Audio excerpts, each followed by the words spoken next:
Hey there, superstar author. Listen, I am so happy that you are willing to learn what it takes to go from just, oh, I published my book to no, I am not only an author, but I have authority. Because that is the power of writing a book, is to leverage it for authority, to grow your business, to be known, to have the impact and the influence that your message deserves. And so I am letting you in on a free training that I did with my community, but now we're family, right? So you get access to this training, and over the course of the next hour, you're gonna learn 7 core strategies that will help you to make the most out of your book. So the book is not just a moment in time, but it really is a movement that will inspire and allow you to grow into the entrepreneur, the business owner, the consultant that you have always known yourself to be. So join in and I will see you on the other side. Be sure to access the link below for resources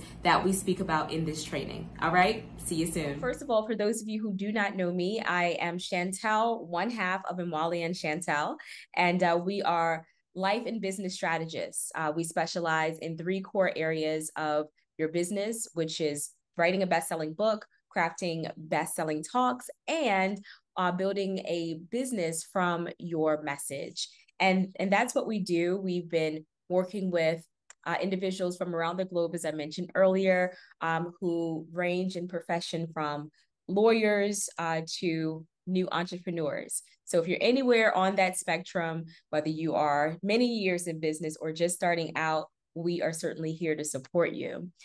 Now, the heart behind our conversation today is really to unpack some of the challenges we've seen authors who are new to the space face, whether it's through just sheer lack of knowledge or they know what to do, but they're afraid of doing those things. We want to kind of peel back some of the layers so that you don't feel intimidated by the process. So real quick, I just want to do a survey to find out who here already has a book that's printed and published and in your hand. Just raise your hand and you could also type it in the chat. If that's you, say me.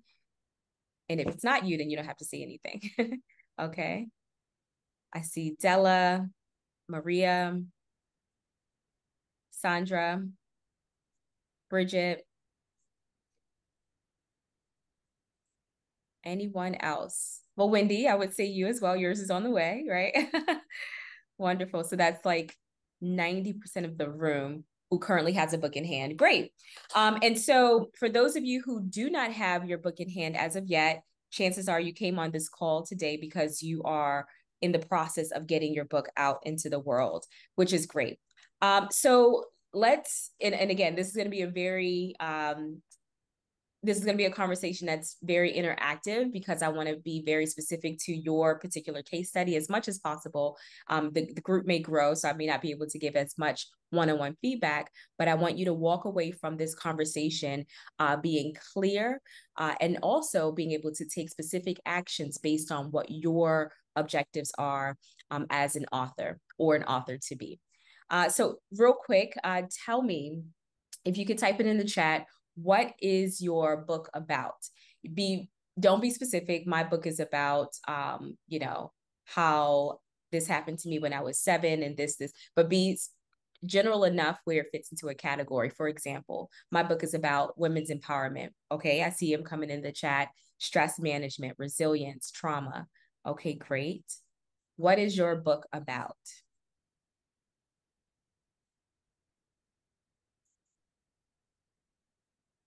I've gotten 3 so far. Give me 2 more and then we'll proceed. Finding yourself through solo travel. Okay, great. Discovering your purpose. Okay, Della, thank you so much. Great. I love the connection happening already. Wendy and DeAndrea. Yes, you guys should definitely get together. Both very good women. Life lessons to keep moving forward. Beautiful. Now, the reason why I ask what your book is about is because your book is essentially your pitch. That's lesson number 1. Your book is your pitch. So your objective, whether you are looking to have one-on-one direct sales, sell wholesale, or have retail sales, maybe in a bookstore, or get media attention, your book is your pitch. Okay. That's number one, meaning that it is that magnifying glass that will spotlight what your area of expertise is, so that when you go to sell one-on-one or wholesale, from the cover alone, an individual who's looking to do more business with you can understand what you specialize in. So I hope, based on the subject matters that you specialize in, I hope that your book says it all without anyone having to flick it open and find out more. They can tell Wendy that you specialize in stress management. And I can say, yes, your book cover does say it all. DeAndrea, they can specialize that they can know that you specialize in resilience. And I can vouch for that. Just because I know you guys have been my clients, right? So that's number one. If you don't have a book that explicitly states what your specialty is, then I want you to, number one, reconsider your title and reconsider the image of your cover. It's never too late to redo your cover. Yes, there may be an expense involved, but you want to make sure that when people judge your book by its cover, that they get what they can expect to receive on the back end, right? That's number one regarding your book being your pitch. The next thing I want to ask you all, and feel free to open up your mic, what is your intention behind the book? Here are some options. My intention for my book is to be an international bestseller on New York Times. My main objective for writing this book, and I know everyone wants to change a life or two because of their book, but I want to leave that as a given. But instead, I want you to tell me, what is your objective for writing? I want to use this book to get publicity. I want to use this book to get more clients. So it may be all of those things, but if you could choose one that's your priority, just type that in the chat or open your mic. I'll open my mic. This is Della. Hi, Della. Sorry, I can't be on screen just yet, but I will be in soon in a minute. But the purpose of my writing my book, it actually is a tool and it's a resource for Christian leaders who've experienced life-changing event and helping them to learn how to rebuild and reset. And so I share my journey and my story as a Christian leader, and is, to not only offer tips, but it's also to help connect and in the area of life coaching and speaking. Got it. So the objective of your book is to help Christian leaders.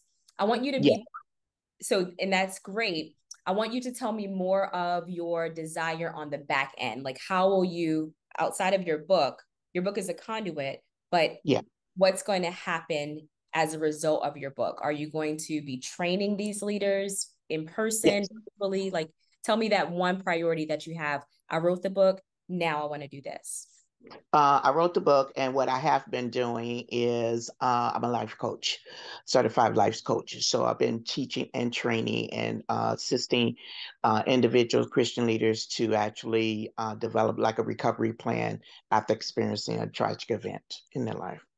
Got it. So your objective is to get more clients for your life coaching program. Is that correct? That too. Yes. Okay, wonderful. Thanks so much, Stella. Thank you.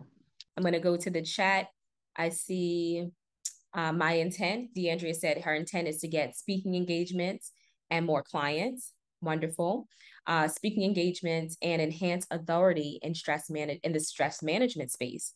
Wonderful. So positioning yourself as a thought leader, where if the media has a conversation about stress management, you want to be the one, Wendy, that they can call upon.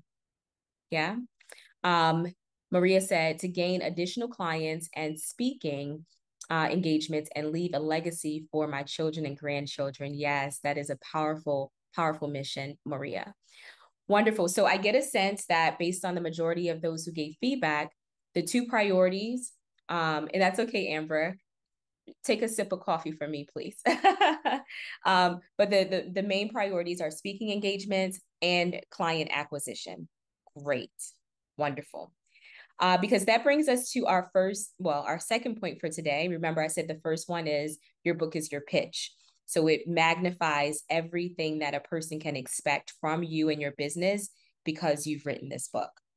The second thing I want you to know is that your book, the primary focus should not be about selling one-to-one, but instead it should be about lead generation. Question for you all today is, how many people, and this is a judgment-free zone, but tell me, how many people do you have on your email list? Type it in the chat. I just want a number. How many email contacts do you have on your email list? If it's 0, I don't even know what that is, then that's fine. Write that. If you have a couple hundred, couple thousand, let me know as well.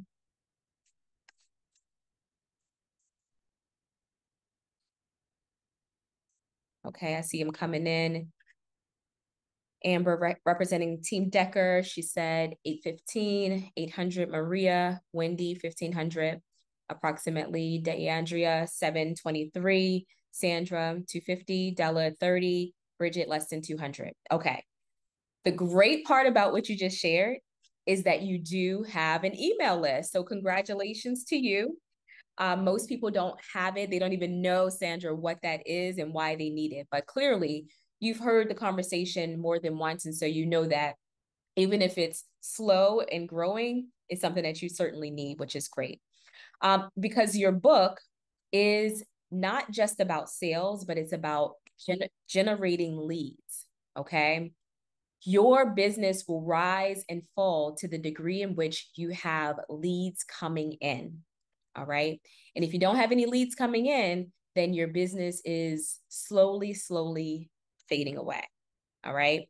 But the best part about you having written a book is that you do have an opportunity to generate leads. So what does that look like for an author?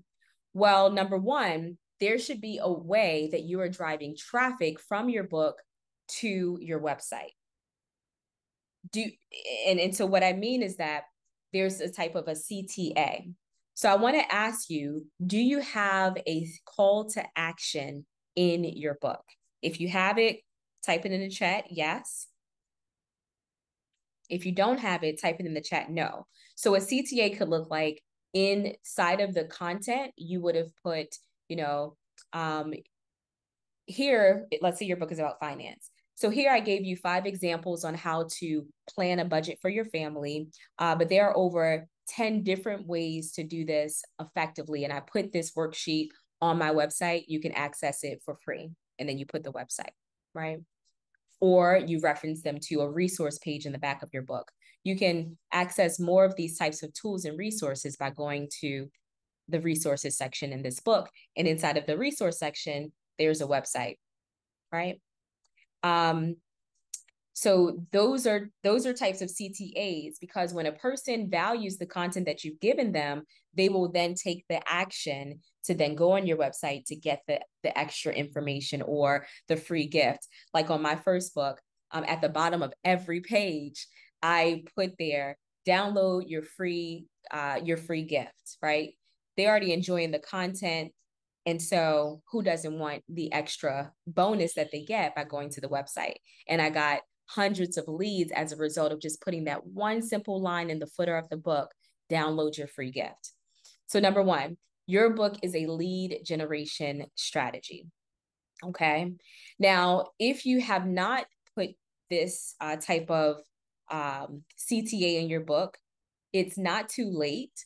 I've seen authors do what we call it's like a bookmark.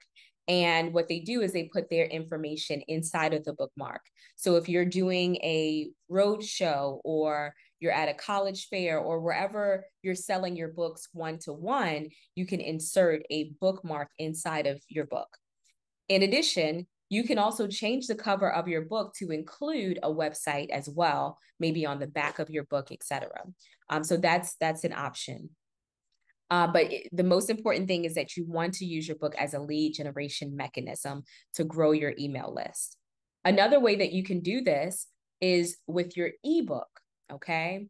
Your ebook is wonderful because, well, number one, it takes less money to change it and add different elements to it. And number two, it can be shared virtually. So you can email it to people. You can have it on a website where they go to the website to download your free ebook as a lead magnet. So there's so many different ways that you can use your ebook as a lead generation strategy as well. Okay. Another way that you can use your book to generate leads, because the lifeblood of your business is your email list. Okay. The next way is to send it as a free gift. Now, if you are opposed to giving your book away for free, I want to encourage you to reconsider. Because yes, your book took time to write. Yes, it costs you some money. But the reason why I want you to, detach yourself away from the $20 sales is because when you give your book away for free, you are doing what we call pre-framing or pre-indoctrinating your potential client. What do I mean by this? I mean that a person that you network with, let's say you go to an industry conference, Maria, you're at the, California Conference for Breast Cancer Awareness, and you give it to someone who reads it and they become indoctrinated with your style, the way you tell your stories, your personal anecdotes, the lessons that you've learned, and they fall in love with you. Well, guess what? You just qualified a person who's going to want to do life with you or do business with you in some capacity.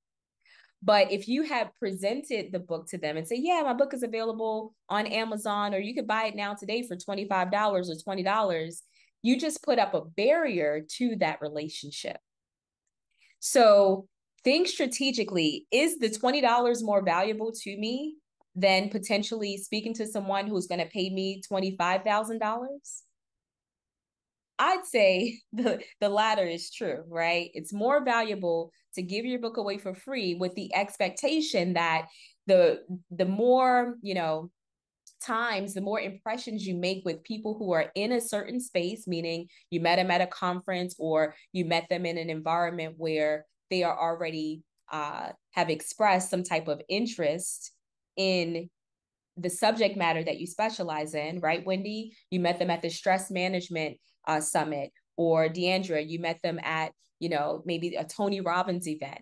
They've already raised their hand that they're interested in this topic. And so you just gave them another level of building a relationship with you that could earn a 5-figure or 6-figure sale on the back end. So give your book away for free to qualified people, right? Your job from now on, and I see your question, Amber, your job from now on is to figure out how many qualified people can I get my book in front of for free that could potentially be a relationship or a sale on the back end. All right. Any questions about that? You can open up your mic. I see you, Maria. Okay, so I have a question. I am, as a matter of fact, this weekend attending a breast cancer walk, with 3,000, 4,000 people. So is there a way, and I can just give them to capture their email and information? I'll be happy to send them a free ebook. And is it just get a QR code, or do I capture that will capture their email right then and there? So then I can send them when I come home a copy of, because I'm not gonna be able to do it there because it's gonna be crazy. Yeah. Yeah. So what's the best methodology to use for that? Because I have two things going on with that, with the books, as you know. Yes. So what's the best way to capture that in a crazy environment where you don't have a lot of time? Right. So QR codes are worth looking into. I don't specialize in that particular lead strategy, but it's worth looking into, right? QR code is when somebody can take a picture of that little funny little block square, and then immediately their information gets uploaded to your system.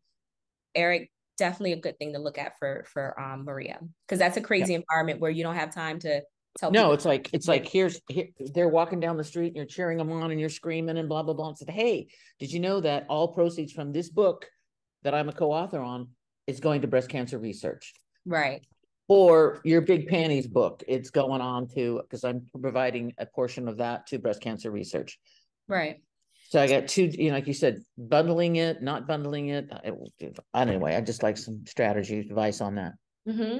So what I would recommend, I can only imagine how chaotic it's going to be in terms of trying to get to talk to people who are running. If there is obviously a time where people are like debriefing, etc., that would be the best time to have that type of conversation. In addition, you have way more leverage when you are putting your book in the hands of influencers as opposed to individuals, right? So always read the room and find out who are some decision makers, because one influencer can touch hundreds and thousands of people, right? And have those conversations with them, right? Your book is going to cost you, let's say, $2 to $3 to print out on a space like KDP, Kindle, right? But the value of putting that $2 in the hands of someone who could literally open up the floodgates to your ideal audience, like that's priceless, right? So to your question about how do I, interact with people if I can't give them my book, how do I collect their information? What you need to do, and this is for everyone, prior to going to any conference or event, create a lead capture page, okay? You can use it from sites like ClickFunnels, GetResponse, and I'll send out some resources to you all after this session. But what that does is that you're able to ask them for their name, ask them for their number, email address, and then on the back end, maybe they get the ebook, which would not be, and this is kind of technical, but would not be the EPUB that's on Amazon, but it would be the PDF of your book, right? So the PDF is your ebook that you can send out to people on email and Facebook, etc., or put it on your landing page, which I recommend. Make them give you something. If it's not money, make them give you something in exchange for receiving your book, okay? But again, the reason why this works is because one lead that you're able to nurture over time, email, and give them value, they could potentially be your next client. All right. I see hands raised. Oh, sorry. You asked if I could repeat that. If you could type in what part you're referring to, then maybe I can recall. If not, we're recording, so you'll have access to the recording as well. Amber asks, previous experience for us, we found that if people are given, if they receive it for free, they are much less likely to read it than if they buy it. What do you recommend to work past this? So that goes back to my very specific feedback to Maria, which is put it in the hands of decision makers, right? Even if decision makers don't read it, they have it on their desk, because a book, y'all are probably guilty of it just as I am. A book is so much harder to throw away than a business card. Okay. Like my skin starts to itch if I have old books, Sandra, in my boxes, and I'm like, I need to find some space. I got to get rid of some stuff. I'm like, no, I'm gonna just spend the weekend and read this book, and then I can toss it or give it away. So you want to put your hands in front of leaders, because leaders are readers. And even if they don't want to read it or don't have time, they will either glance it over on their bookshelf, right? Or they'll be able to give it to someone else, right? So that sort of eliminates that experience that you've had, Amber, in the past, where people just don't want to read it. Give it to people who do read. They'll value it, right? Any other questions before I go on to the next point? Okay. So let's talk more about lead generation. So we talked about directing traffic to your website via a CTA in your book. We also talked about building out a lead capture page where you can send traffic to that page in order to get your book or something related to your book as a gift for them giving you their email address and phone number. And now I want to talk about partnerships, right? So earlier you all shared with me, and welcome Uzma and Maya and Norma, those of you who are just joining us, you will have access to the recording if you missed the earlier conversation. So let's talk about JV partnerships, okay? You can literally get access to an entire community without you having to build one from scratch. So I know some of you spoke about you only have like 200 or you don't even have an email address. Find partners. And what does that look like? Well, I'll go up earlier. Let's say, Wendy, you specialize in stress management, right? So when you're looking for partnerships, ask yourself, what are complementary industries that don't compete with me, but complement what I do, right? For example, psychologists are complementary partners, potentially. Who else? Counselors, right? So those are just two examples, and you know your industry better than I do, but those are two complementary partners that you can reach out to in two ways. The first way is you can just ask them like, hey, I think this, I know that you specialize in helping women, corporate women deal with the stress on their job. And I just wrote this book. I love to provide 10 copies for your community, absolutely free. They're like, okay, great. Because who doesn't want more value added to their community, right? And they could give it away for free via, you sending them a link, a customized link, affiliate link to that landing page that you built out. And every time a person goes to that customized link, right, you are tracking what partner it came from, right? So let's say, for example, I am your partner. I'm a psychologist and I work with women who are stressed out in corporate. And you say, hey, Chantel, listen, I want to just give value. I've been following you for a while and would love to give value to your community. And I wrote this book called, Stress Management. And I would love for you to offer it to your community if you think this would be valuable. Let them decide. Oh, no, wouldn't be valuable. Or yeah, it actually would be. Great. Well, here, I created an affiliate link that you can use to send to your people. It's absolutely free for them to download. And should anyone purchase within the 30-day frame, if anyone should purchase my product or service that I have, in my community, then I would be happy to give you a 10% commission, right? That's a little higher level in terms of JV partner relationships, but there could be people that you already know who are not looking for any compensation, who just want to give value to their community. So two ways you can incentivize them. You can incentivize them just by asking if it would be valuable to their community. The second way is you can add another layer and say, hey, if anyone who comes from your link, who's downloaded this free gift, and who eventually, within the 30-day period, don't make it indefinite, right? Let it be measurable. If they decide to do business with me or become one of my clients, I will be happy to give you a 10% commission off of what they buy. Make sense so far? Right. So those two strategies work. The next strategy when it comes to JV partnerships is including them in your book. Okay. Now, this is wonderful, and it could be just the ebook, right? If your book is already printed, you're like, I'm good, I don't want to add anything else, then let's talk about your ebook. You could actually have a resource section in the back of your book of folks in your community who have your potential client in mind, right? So let's say that you are, let me go up to the list, Bridget. You specialize in helping people deal with trauma, right? So you could have, social workers. You could have life coaches, right? You could have Christian, churches, right? Pastors or communities. You can actually market your book to these partners and say, hey, I'm about to release my book about the 10 steps to overcome trauma. I took your course 10 years ago, and you literally changed my life with that information.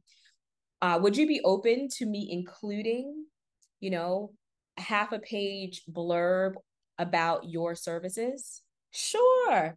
And it's absolutely free. Of course, right? Great. You can stop it right there. No more incentive. They're like, I want to be included, right? You benefit your audience because you're giving them resources that actually helped you. And number two, you're also helping yourself because you can go back to that same partner and say, hey, just want you to know that my book has been published and it's available on Amazon and et cetera, et cetera. And you were mentioned in the book. Oh, wonderful, great, right?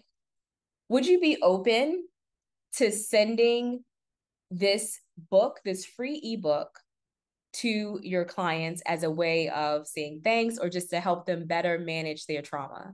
Oh, yes, of course. I mentioned in the book, like, this is great. I would love to do that, right?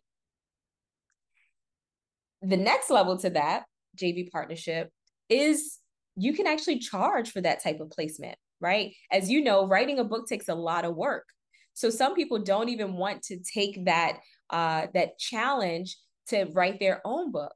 But you can partner with someone and say, hey, I'm about to release my book on stress management, and I have spaces available for an expert in sociology to advertise their services.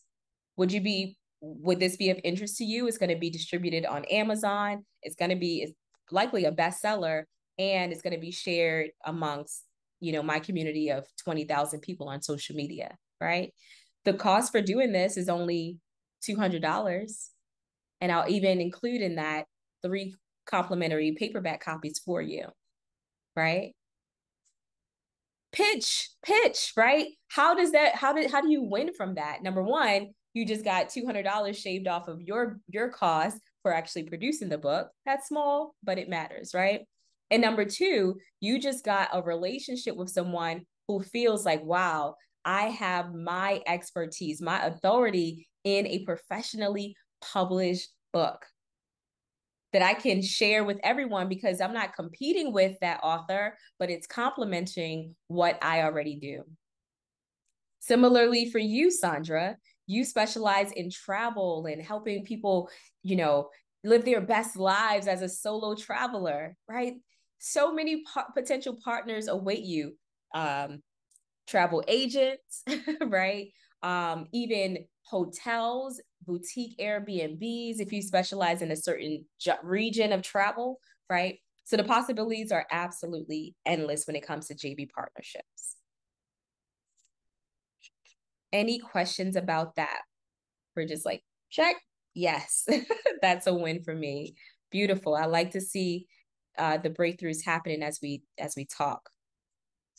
All right, so next I want to share with you all about your virtual book tour, right? Virtual book tour is something that is not optional, but it's required, right?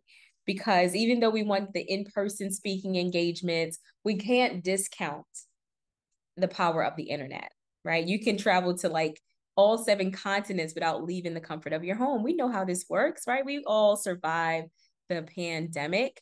So let's talk about what it looks like. So when you're doing a virtual book launch, first of all, you got to set a date. Number 2 is that you got to decide what type of mediums you're going to focus on. Is it going to be a podcast tour? Are you going to do Facebook Live tours? Or a virtual meet and greet, or even all of the above, right?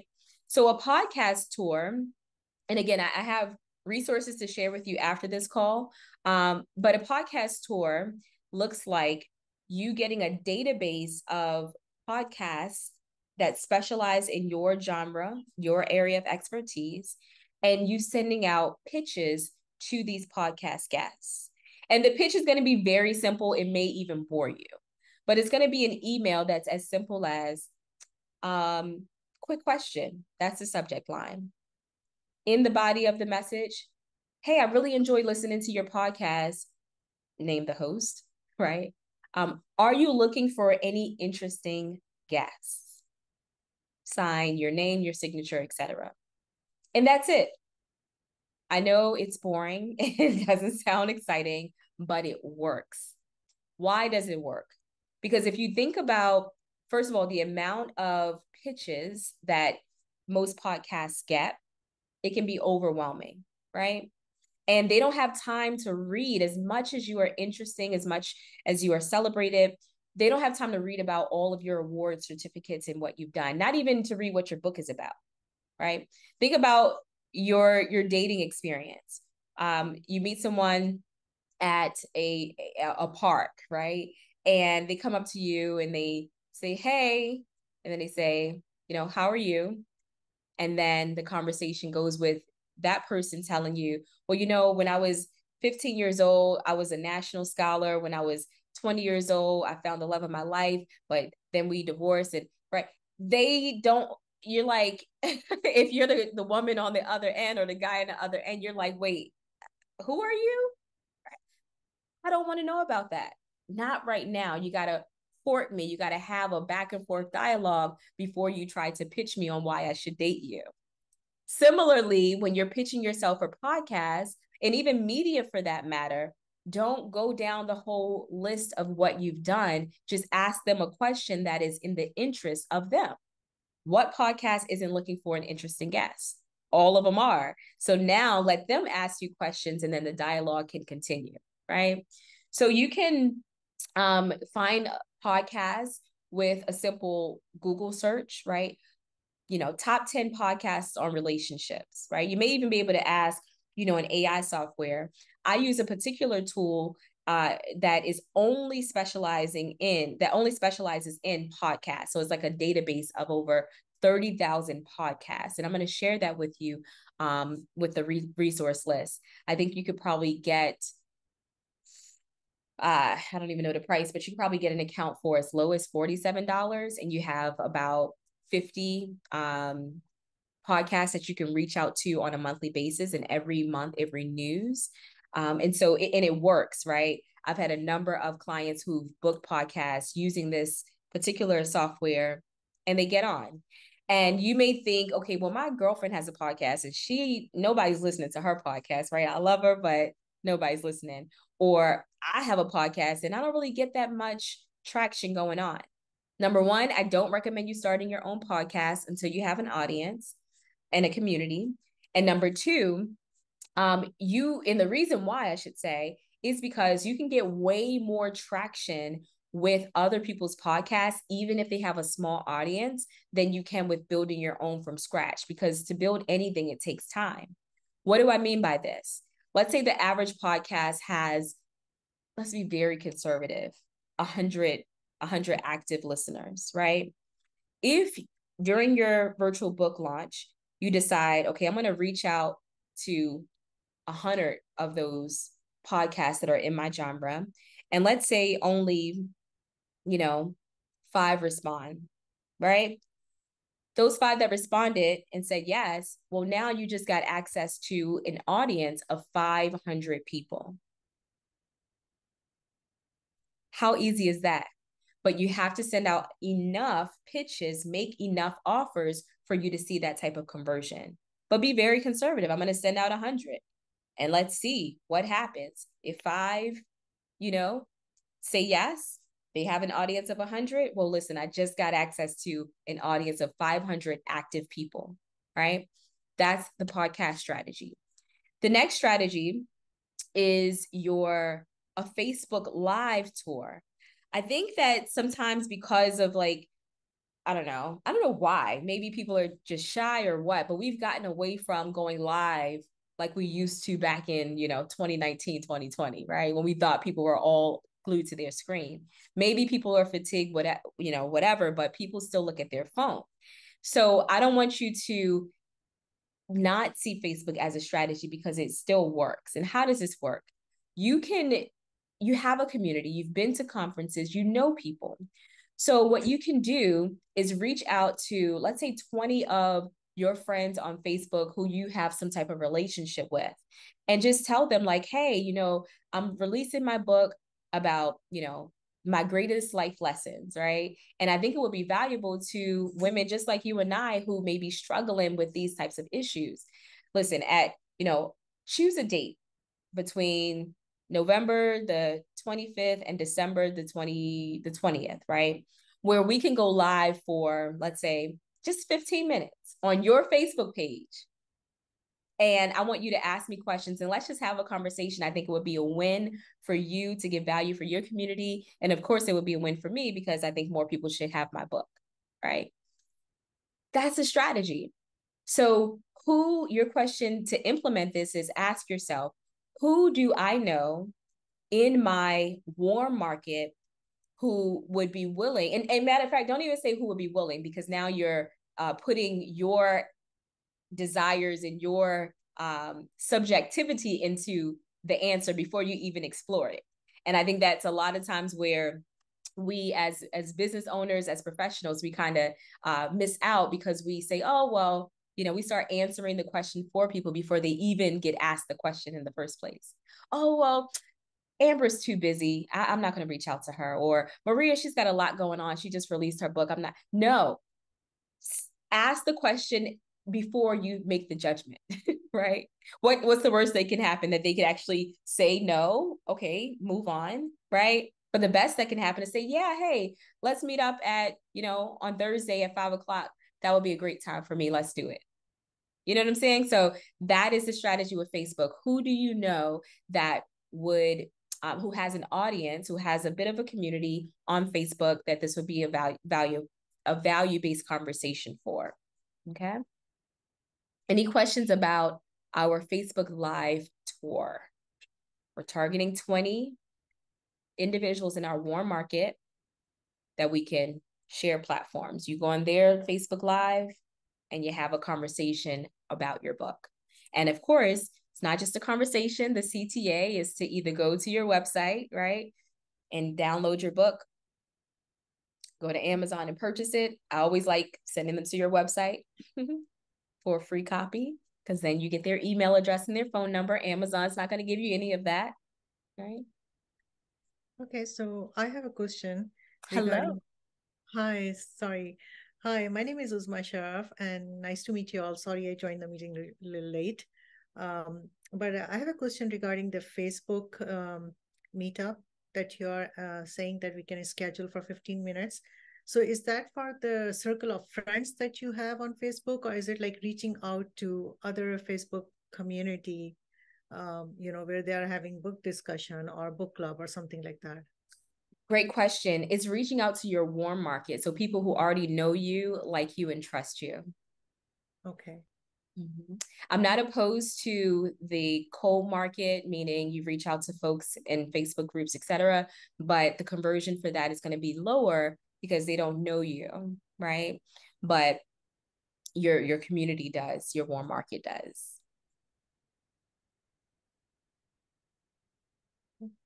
Thank you for your question, Uzma. Any other questions?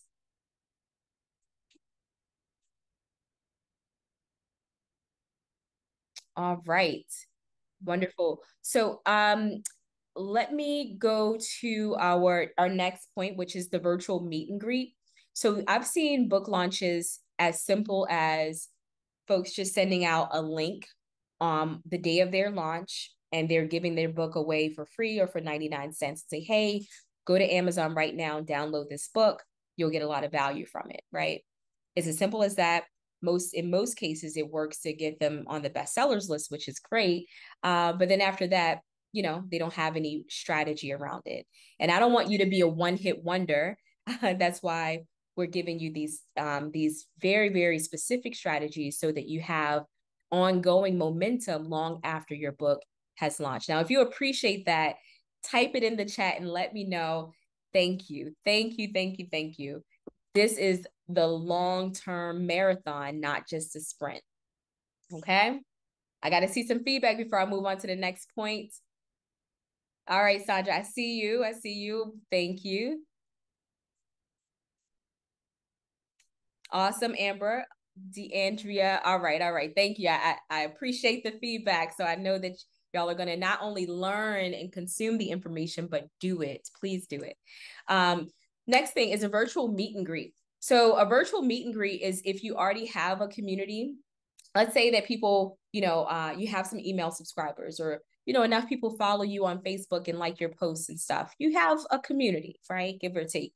You may not have offered them anything to buy before, or they may not be your clients, or they may not be folks that you even know, but you've got some engagement going. I would say that that is at the minimum a community, people who are listening to you, who are liking your stuff. You got something there.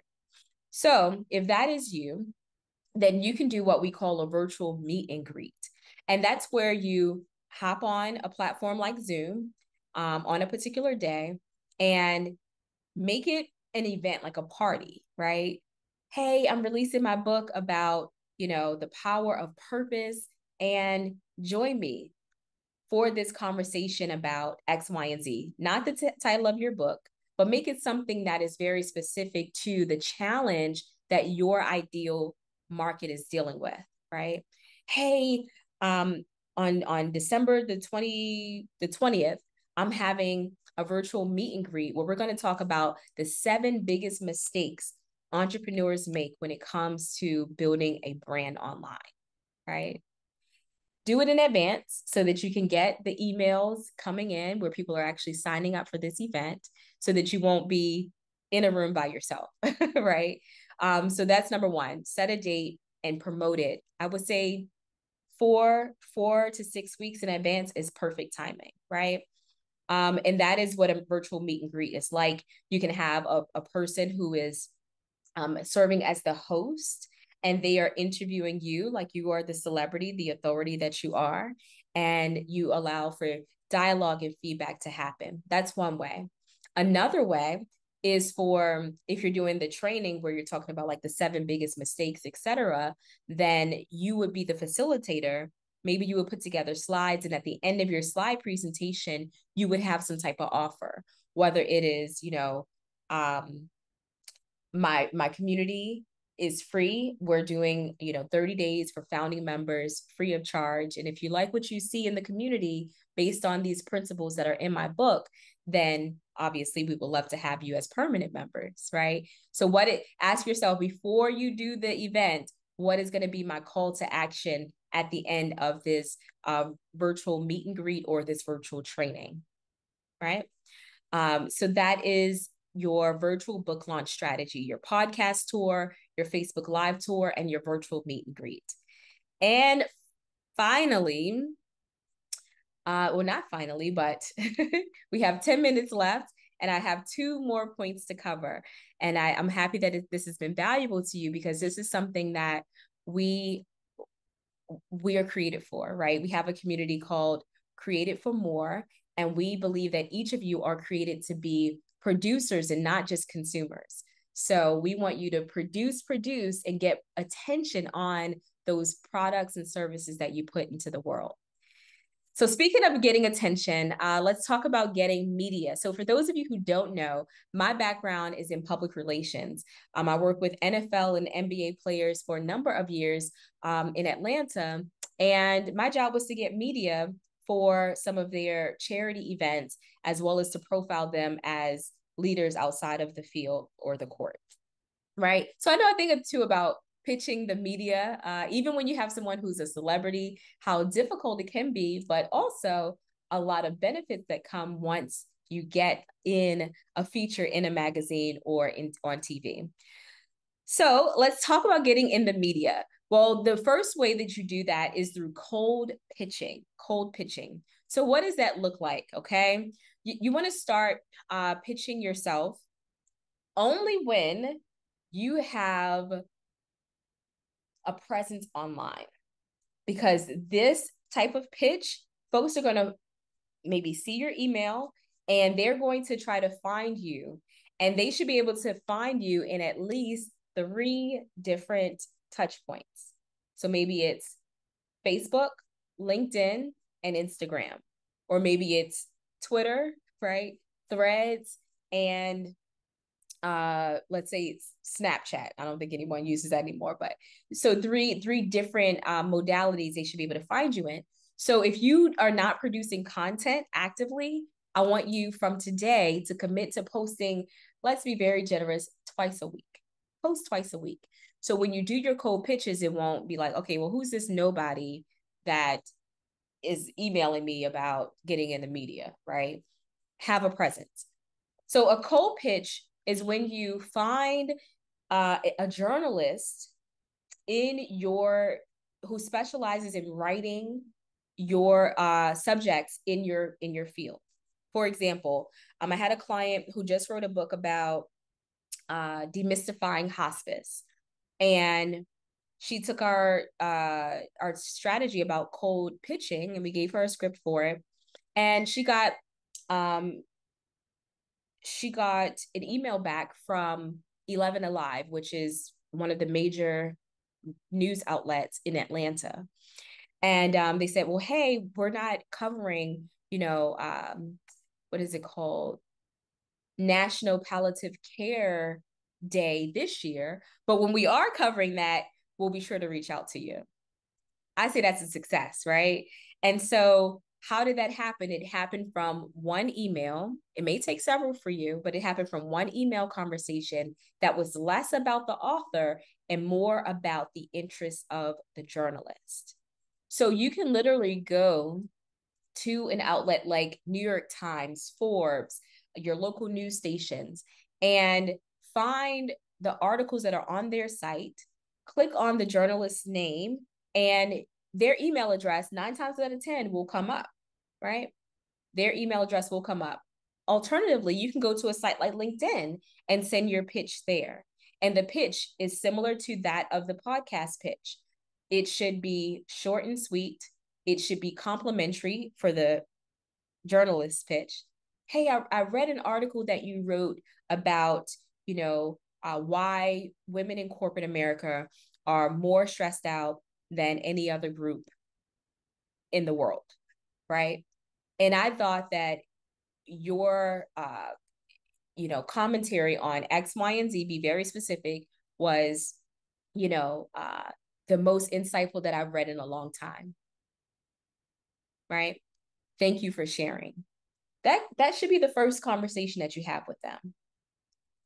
The second one, if they don't reply back, right, you can say, hey, I saw the article that you recently posted about X, Y, and Z, and I'm curious, are you looking for experts that specialize in this area for a future article?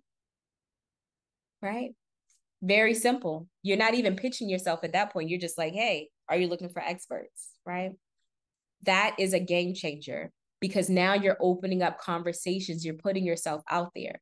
And I'm talking 1 to 2 emails, but as you all know, it takes a lot to get your attention, and you are just as busy as anyone else, right? So I want you to know that it's a long-term game, not a short-term run. Be willing to send a message to your top 10 journalists, Wendy, from Forbes magazine on, a cadence of once a week for 30 to 40 to 60 to 90 days, right? Show people that you are interested in them. You're not just trying to hit it and quit it. and you will get the results, right? You will get the results. Some come very quickly, like the client that I spoke about earlier. Others come after a while. In fact, I was watching, it came up in my feed on Instagram, and a girl, she was sharing her story about how she always wanted to write comics for Marvel. And her perspective was coming from like a Black woman's perspective, and she hadn't seen that quite developed in their scripts before. And so she got a list of the top Marvel writers, and she sent out emails. She only sent out 1 email to each of those writing executives. And she didn't hear anything back. But she shot her shot, right? So it was only the following year that she got an email back from one of the top writers and said, oh my gosh, I'm so sorry that I missed your email. But yes, I am interested in hearing what you want to write about. The power of email, right? And sometimes it only takes 1, other times it takes many emails, but your only judgment of whether you're doing a good job is not how many people answer you, but how many pitches are you sending out? How many offers are you making? And that will allow your heart to feel good, even when it's a slow season, to know that I'm doing my job. I sent out the pitch. Now I just got to wait for God to water the seeds. and the fruit will grow, right? Wonderful. So Amber said, question, do you mean be willing to write to the same person every week for 90 days? Yep. Mm-hmm. Absolutely. And it seems like a task, but it doesn't have to be, especially if you have an assistant. But if you don't have an assistant, it would not be a task if you schedule it. For example, your favorite journalist or one who you're now discovering writes on the topic that you specialize in, right? Won't they get sick of you? No, they won't get sick of you, because chances are they probably didn't see your 4th and 5th email. And if they get sick of you, great. Hopefully they reply and say, I'm sick of you. And you know to just stop emailing them. But email until you get a response, okay? Email until you get a response. And so the best part about it is that you are not just pitching yourself, so it doesn't feel sleazy, right? Or it's in what's in it for me, but you are complimenting them. So number one, schedule it.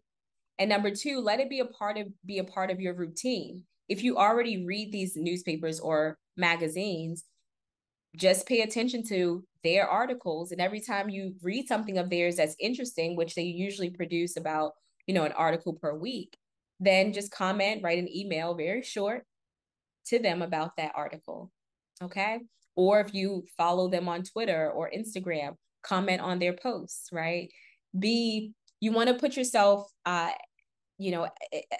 a part of their top of mind. So when they think about this topic and how can they, talk about this in a different way, and how can they approach it from a different angle, right? Because nothing's new under the sun. Coming from a journalist background, like, we're looking for angles, right? How do we make this conversation more interesting? Valentine's Day is coming up every single year. How do we talk about it differently, right? Breast cancer awareness is coming up every single year. How do we talk about this differently, right? And when you have these conversations, they're going to ask you, okay, so what can you add to this topic? Well, I'm glad you asked, right? And that's when the conversation opens up for you to talk more about yourself. Yeah. Wonderful. So we talked about cold pitching via email and how you can find those email addresses. There's also a website that I want you to subscribe to. Again, I'll have this in the resource section, but it's called HARO, and it stands for Help a Reporter Out. And what this website does is it, journalists, they're always looking for, sources for their stories. And so they put out their pitches to this database that gets sent out to thousands of people around the world. And usually the first couple of folks who respond are ones that are able to at least pitch themselves for that journalist, to be that journalist's source. And it works, right? Had another client, she specializes in caregiving, and she subscribes to the HARO list, and she saw a topic that a journalist was looking to cover, and she pitched herself for it and was featured as a result. I had a number of clients who did that. So it does work. It takes some time, but again, if you have an assistant or if you're on your phone anyway, you might as well send a quick pitch to a journalist who may want to feature you in their article. Another strategy to do to get the attention of media is to send out a PR kit, So a PR kit would feature, and you would do this strategically, right? If you've always wanted to be featured on your local news station and you're like, I've sent the press releases, I've contacted them, I'm following them on social media, I've did the email pitches, but I still can't get their attention. Be creative. Send out a PR kit. It would feature your book, maybe a personalized mug, right? And perhaps a t-shirt or a journal or a bookmark, something nice that you would like, right? And you can go to their website and get the address of the media station and send it to them. And maybe it would have a card in there as well, something cheeky, right? Hey, if you're, feeling sweet, I'm the person you want to meet, and like attach like a, like a candy there as well, or something like that. I don't know. It could be anything, right? Something creative, something cheeky, something that's memorable, and send those out to media, and that way you get their attention. And of course, they see your book and they're like, oh, she specializes in this. So the next time they have a story, perhaps you'll be one that they remember. Okay.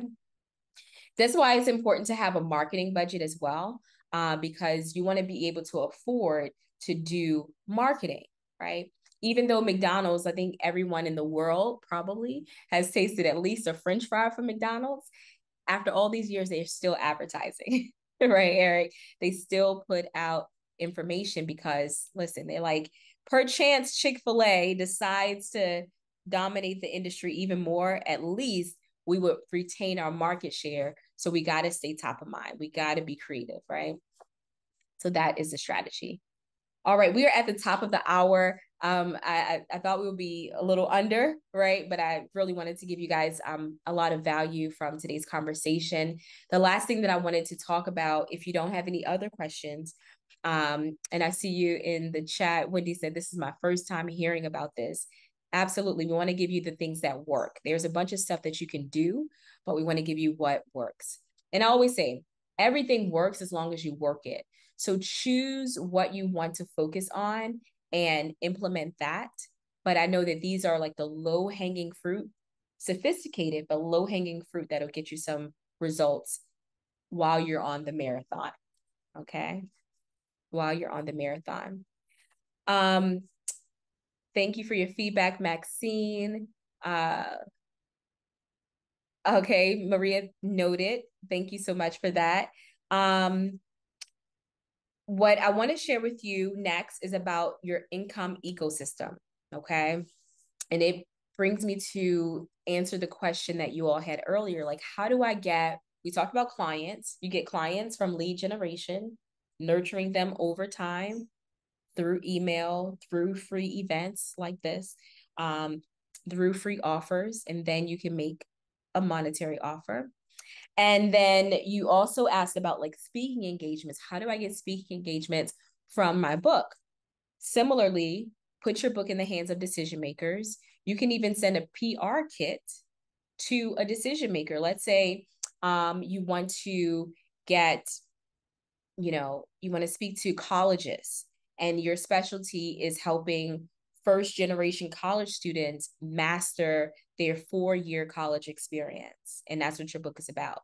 Well, identify who the decision maker would be for those students, which would be a college, admissions officer, for example, and send a PR kit to them with, a little note about what you do, who you are, etc.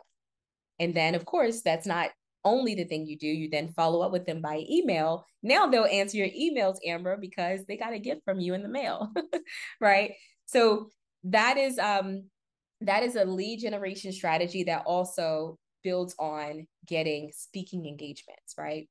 Who are the decision makers that will hire me to speak, and what can I do to get their attention? You reach out to them via email, you send them PR kits, and you can also call them. Don't forget about the old school calling. Now, I don't expect you as a busy professional to do the calls, but you can also get help from sites like Upwork or Fiverr to have people do the calling on your behalf. But that's how speaking engagements are gained. I have been behind the curtain for speakers who charge $25,000 to $50,000 for speaking engagements. And when I tell you they still have people calling and pitching them as speakers, they do. They do. Just because they have a big name and they're well known and they've done all of this great stuff, they still have people, their administrative team pitching them. Another thing is that you can be a part of Speakers Bureau. I don't recommend this for if you're new to speaking, because it's kind of like a sitting duck, right? You're waiting to be hunted when you should be hunting, right? But you can sign up for speakers bureaus. One is called Big Speak, and I'll include that in the resource list as well. Big Speak. Number 3 is building your own platform. Building your own platform. Like I thought that I was too late when it came to doing YouTube videos, but clearly there are still millions of people who need to hear the information in a way that only you can deliver it. So don't think that too many people are talking about it. Don't think that your time for YouTube has passed. Build your platform on YouTube, okay? And not only will this give you good practice, but it'll also help you to build up your community, and it will provide proof so that when a person, let's say that you go on LinkedIn and you do our higher level strategy, which is to collect emails from LinkedIn and then send them, email sequences over time, right? Let's say that that's your next step. That's all well and good, but if a person can't find any evidence besides your book that you specialize in this area, then they're going to overlook you. So you have to have content online that substantiates that you are who you say you are, and you can deliver the results that you say that you can deliver. Yeah? All right. That is the income ecosystem. Get speaking engagements by giving your book to influencers, right? Email those influencers your pitch, and also create content through YouTube that will begin to put evidence out there that you do qualify for these speaking engagements. In addition, create your own events, your own virtual events. So these are income generating activities that you will not see immediate results, but I guarantee you, you will see results. You will see results eventually. So the income comes from a hybrid of activity that's being done consistently over time. Now, if you're looking for the lion's share income, I want to tell you, I've been in the entrepreneurial lane for some years now, and I've had great seasons and I've had slow seasons. Your IPAs, which is called income producing activities, should always be a combination of making offers consistently, making offers and producing content, making offers and producing content. So this, our time together is an example of value added to our community. There's nothing to buy. There's just value being added, right? But because you all have gotten so much value, when you need support in these different areas that we specialize in, writing your book, helping you to sell more copies of your book, getting speaking engagements, building out a cold email strategy, we're probably going to be people that you keep in mind, right?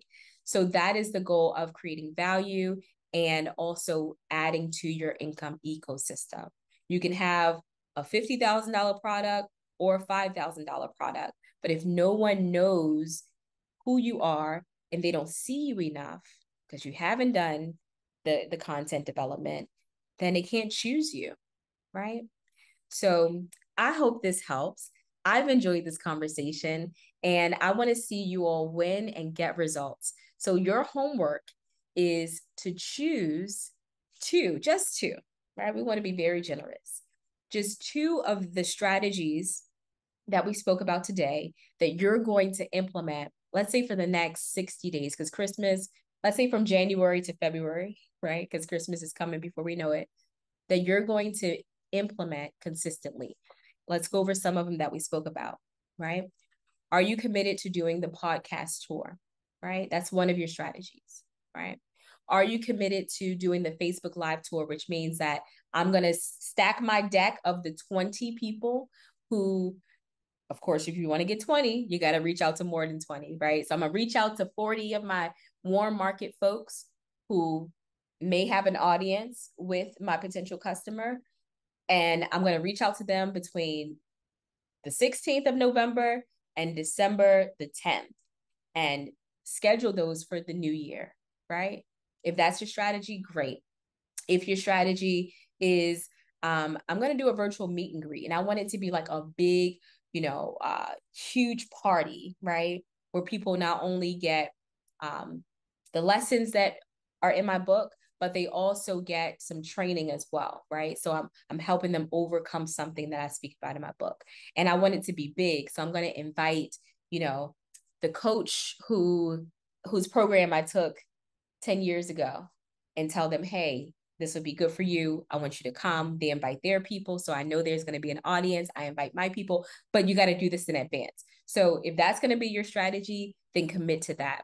Or if one of your strategies is going to be, I want to get, featured in the media. I know the new year's coming up. My book is all about purpose and positioning yourself for your next,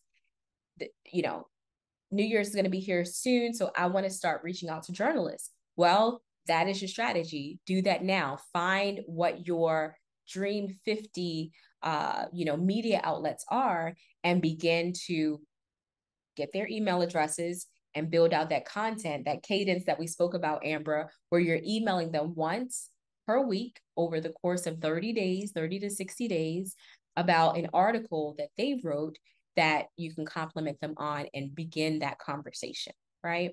So we spoke about so many different strategies that I want you to commit to tell me what your 2 is. And in fact, tell us in the chat so we can hold you accountable. What are your 2? And as you share, I'm going to give you some more that we spoke about. We spoke about, giving your book away as a free gift, right? So that means you're going to identify who are some influencers within your field that has your audience already, and you're going to offer to give your book away to their community, right? Send it as a free gift. Or you're going to send it to them directly, right? To say, hey, you inspired me so much. I just want to give you this gift. We had a client who wrote a book about resiliency, and she mentioned Vishen, I always say his name wrong, Vishen Lakhani, in her book. He's the founder of Mindvalley, which is like a global, spiritual awakening organization. And she just mentioned him in her book. And her friend went to his conference in Spain and said, hey, my girlfriend just wrote this book and she mentioned you in it. Would you mind taking a picture with me and sharing it with your community? And he did, right? All because he was mentioned in her book. And so, having influencers and putting your book in their hand can go so far, right? Also, we spoke about finding partners, and I see your comments coming in. Finding partners, what companies, what professionals, right? If you specialize in, Uzma, I don't remember your specialty. If you could type it in the chat as well. But like, Della, you mentioned you specialize in helping Christian leaders, right? So who in that space complements what you do as a life coach? Well, I would say pastors, right? So who are some pastors that you know or want to get to know that you can say, hey, I have this book coming out and I would love for your community to get the value because I know it complements, right? You do this, right? But this is what I specialize in, and I think it will be valuable to them. Is it worth a conversation, right? And let them tell you yes or no. And it's fine because there are thousands of people who fit the ideal profile of your complementary partner. Or perhaps it's not even in your same field, but it's like a secondary or audience, like mothers, right? Oh, hey, you have a community of moms. I just wrote this book about X, Y, and Z. Would you like to give this book for free to your community, right? Or I see you're having a conference coming up, right?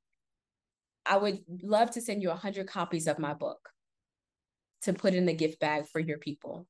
Well, that works for you, even though it was an expense, a marketing expense. Well, now 200 women who attended this conference are your potential clients because you have your CTA in your book, right? So all of these things, let me go to the chat to see what you're committed to, right? Cassandra said, virtual tours and podcasts, excellent, right? Della wants to know how to connect with me. Great, I'm gonna put my email address in the chat and let me know what you need support with and we'll be here to support you, okay? Maria said Facebook Live, wonderful, that Facebook Live tour, yes. Uzma said virtual Facebook tour, wonderful. So you're gonna get your 20, but you gotta reach out to more than 20 to get to that number, right? Maria also said podcast tour and launching the book, excellent. Ambra podcast tour, yes, that's gonna be good for Yetta. and Ken. Giveaways. I like that. Yes, Sandra. There are so many travel communities, especially on Instagram. That's going to be good. That's going to be good. And another thing that I didn't share with you, you put up the lead capture page, Sandra, and they get the virtual copy of the book. The incentive too could be if a person who is on Instagram and they have a big community, they don't have everybody's email address who follows them, right? So they can use that same book as a lead magnet. And when the people subscribe to download the book, you share the contact list with them after 30 days, right? So they're like, oh, wow, I got another way to build up my email list as well. And keep in mind, I said after 30 days. So after you have collected their email address, let's say they promote it for 2 or 3 days, you have 30 days by yourself to market to them. And then once they've been touched and nurtured by you, you say, okay, I'll share with the person who I did this JV partnership with. And they're happy with it, right? They get 200 email addresses that they never had access to before, right? Wendy said podcast and providing a copy to past decision makers I work with. Beautiful. And I see your hand, Wendy. Yes, wonderful. Della said women professionals. Okay, you work with women professionals as well. Great, thanks for answering that. Okay, Wendy, open up your mic if you can, or you can type it in the chat. Yeah, so thank you so much for this session, Chantel, and thank you for all your help with my book. I really appreciate your patience. She's a very patient woman. My question is, I know you said podcast tour, and I have been thinking about how can I utilize my podcast to really promote the book. I was thinking about a series, a tour, but would love to get your insight on how to utilize that platform. Yeah, absolutely. In every part of your show notes, make sure you have a link to your book. Either you're sending them to the website, Amazon, or you're sending them to your website and you're going to fulfill those orders once they purchase, or you're sending them to your lead capture page, right? I give you 3 websites. Forgive me, but it's all based on your strategy, right? If you just like, hey, just get the book in your hand, go straight to Amazon, send them to that website. If you're like, hey, I want them to know more about not just the book, but also my business and what I can do, then you send them to your website, right? Or you send them to a lead capture page because you're like, hey, I want them to have the benefit of getting the book and also me getting their email address. Then you send them to the lead capture page, right? So that's the recommendation, is include some type of CTA about the book inside of all of your show notes. In addition, I have to listen to your podcast. I do listen to podcasts. Do you interview guests, or is it just you talking?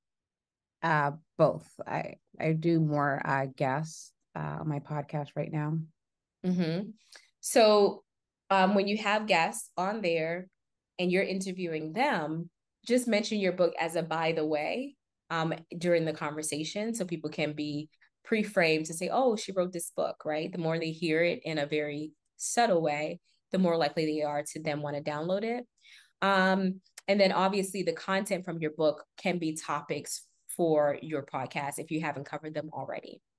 Okay, that's what I was wondering. Should I do like a special series for the actual book? Like whether it's maybe not all the chapters, or maybe like for like 1 month, right? Like, so December, I was thinking every week, like just doing something regarding the book. And then the call to action would be go to a lead page or whatever to order it. Do you think Yes. that's appropriate, or that's too much?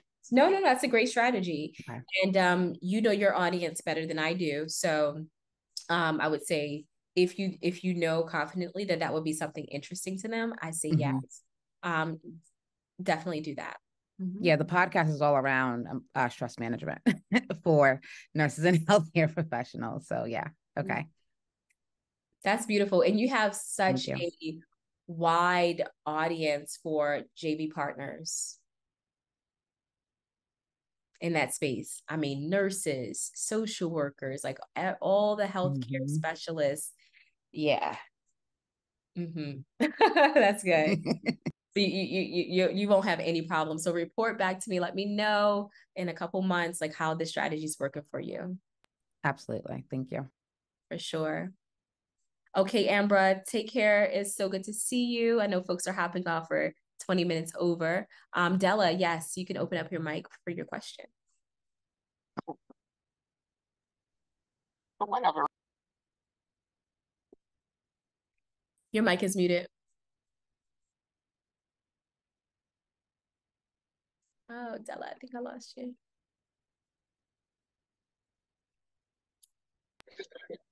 There you go. Oh, there you go. Keeps unmuted and then muting back. Can't hear you. How's this? Good. No? Can you hear me? I can hear you. Don't touch anything. I know for whatever reason on my side it was showing still muted, and that's the reason I kept tapping on it. Please excuse the noise. I'm here doing dialysis. This is what I do. So let's ignore all that. I'm excited about the question that was just asked just previously, because I too am starting season 2 of my podcast when I actually just now really doing a true full launch. I wrote my book last year and it actually did very well. But now I'm really trying to get out there and not only to promote the book, but then also promote the podcast and promote my business as a life coach at the same time. And so I just want to get a strategy tip, if you can, for me in my second launch. Thank you. In my second launch, because I know I did some CTAs, call to action. I've actually produced a couple little freebies of classes that actually stem from the book. And I've actually just generated and created another freebie that I'm planning on offering in relation to not only from the book, but then something as an additional supportive tool. Since we're talking about tours, one of the things that strongly interested me is the virtual, because, I'm not shy to the camera and I'm not shy to being up there, being public. As you can see, I'm not shy of being now. But I wanted to see how I could connect those two together in the sense of not only promoting the book, promoting the business, but more so, really making that connection with the virtual. I've been sponsored on news for what I do here in the Reno area, and in that type of sense. So I want to utilize that. And that's the reason I said I want to talk with you afterwards, and how to really connect this and really do this extremely launch, because I really believe that this is going to be the really solid year for me in relation to the business and everything I've been doing so far. Absolutely. So first of all, I'm happy that you've already experienced some momentum with your free offers, creating content, and then also getting some media attention associated with it. I would say that your next part of like the thing that is missing is connecting it together. And so usually when you're sending out the lead magnets and to get leads, right? And you're doing like the media attention, which is those two things, is building up for a launch. So your job is to identify a date on when that launch is going to be. And for those of you who don't have a book launch per se, but maybe you have an event, plan a date for it and do the activity that leads up to that date. And the reason why the activity leading up to the date is so important is because, number one, you're going to need to generate leads. But once they come in, don't just let them sit there in your database. You got to nurture them, right? So before you do the sending out of, the free offers, and before you do the media, create the email content that's going to nurture them over time. Whether it's something we call a soap opera sequence, where they get to know a little bit about you every single day or every other day via email, or whether it's going to be a video series that you do, or whether it's going to be leading them to some type of free training to keep them engaged leading up to the big event. So you just have to know what the end goal is. Is it going to be the virtual training, or is it going to be the meet and greet, or is it going to be the day where they come and just talk about your book? Like, what is that thing that's going to happen at the end of the activity? And then work your way back. So if I want 100 people to show up on February the 5th to talk about my topic, and have a meet and greet with me, what do I need to do to get to that? Well, I know I need at least 500 people to download my free offer, right? And I know for them to be interested enough to stick with me from December until February, I need to be emailing them at least 2 times a week, right? And okay, so now that I know I have to email them, what am I going to email them about, right? So all of the activity that you'll do leading up to your thing is going to dictate the frequency, the strategy, so that you know if your thing is going to be successful because you would have done and measured out the activity. Hope that helps. That is exactly what I needed to hear. It was. Uh-oh, you muted yourself. Okay. That's exactly what I needed to hear because my launch is in January and I'm working on everything, like I said, leading up into that. So what you just shared as far as the tip is concerned, now I know I need to be even more aggressive in following through because that's one of the things I put the information out. I've had responses, but keeping me in their face, that's what I just got from you, and that's what I need. Because January 1st, we'll start the new launch of the second season of the podcast and everything. And this is one of the things I wanted to launch off with.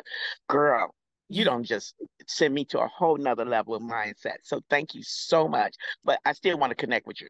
I love it. I love it. Well, I'm so happy that breakthrough happened for you on this call, right?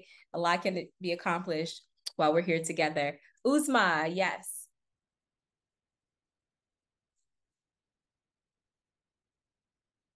You are muted. Okay. Hi. So I have a question.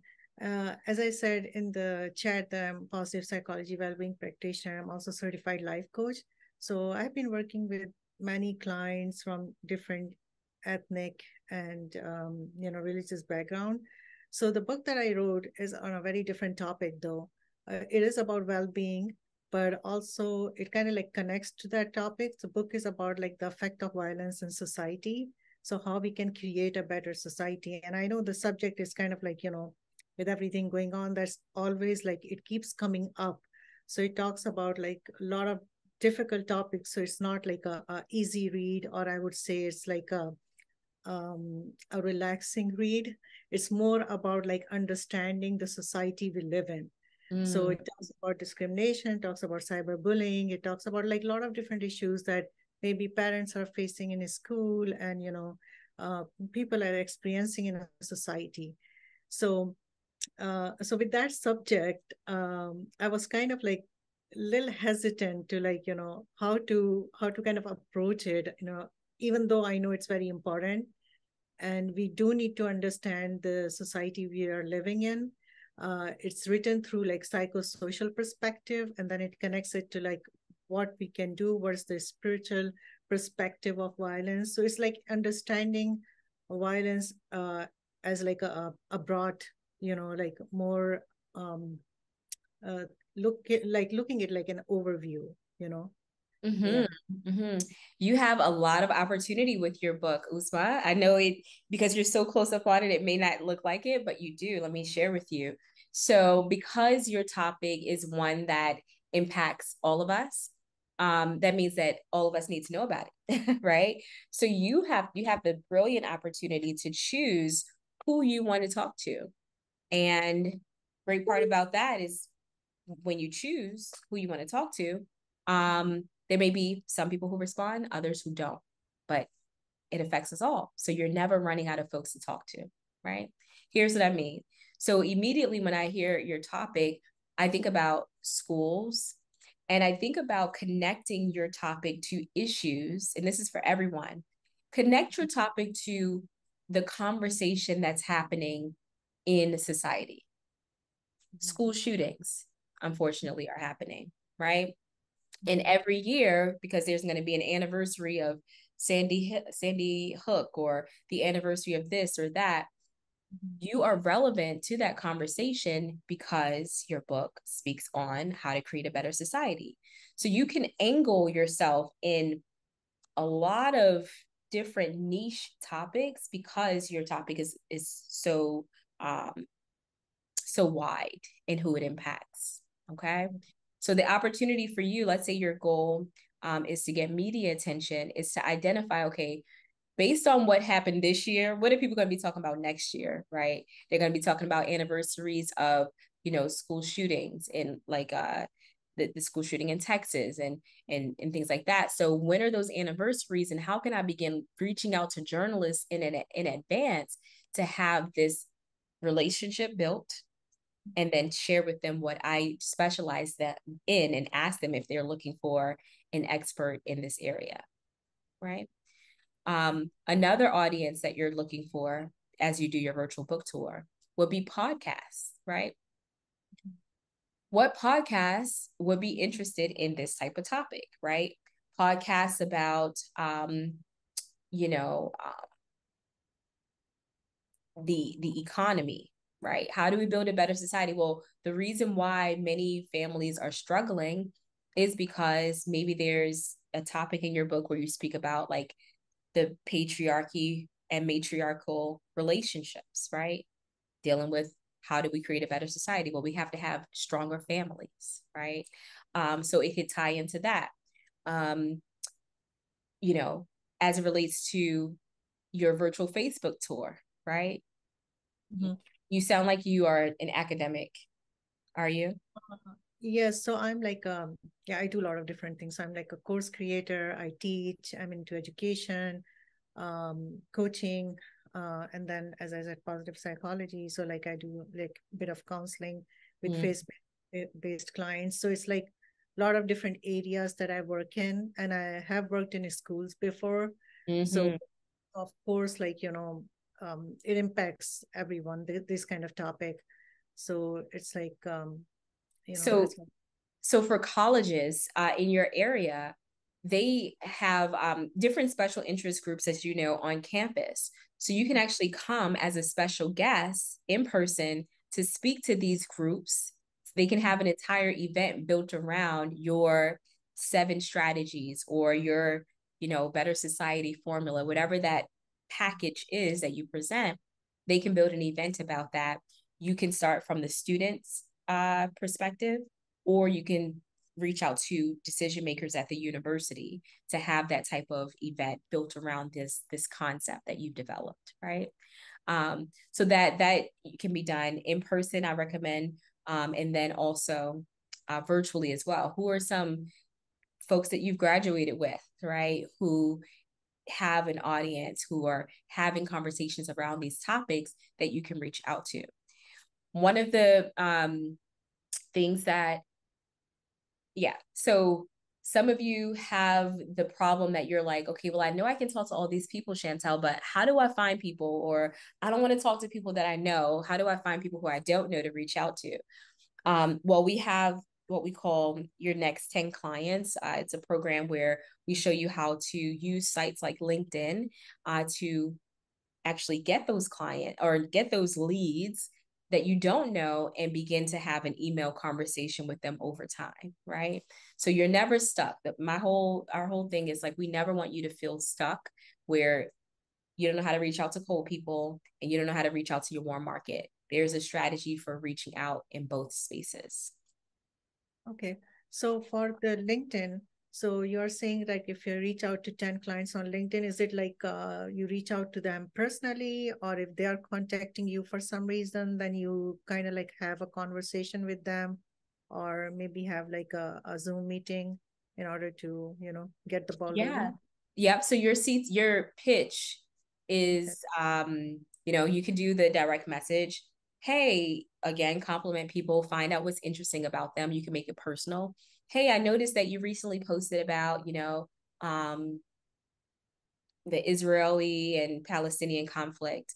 I actually specialize in, the 5 strategies that we need to make the society better. Of course, this is not your thing. I'm just ad-libbing here. Would this be worth a conversation? I specialize in this area. Would you be open to a conversation on how we can collaborate to, have more conversations about this topic publicly, right? It's a very simple pitch, and based on what your goal is, that's what you would very simply state inside of the email. And so from that LinkedIn message or that email, Then if they say yes, hey, I would love to have a conversation. I think we need to have more dialogue about this topic, right? Okay, great. Here's a link to my calendar.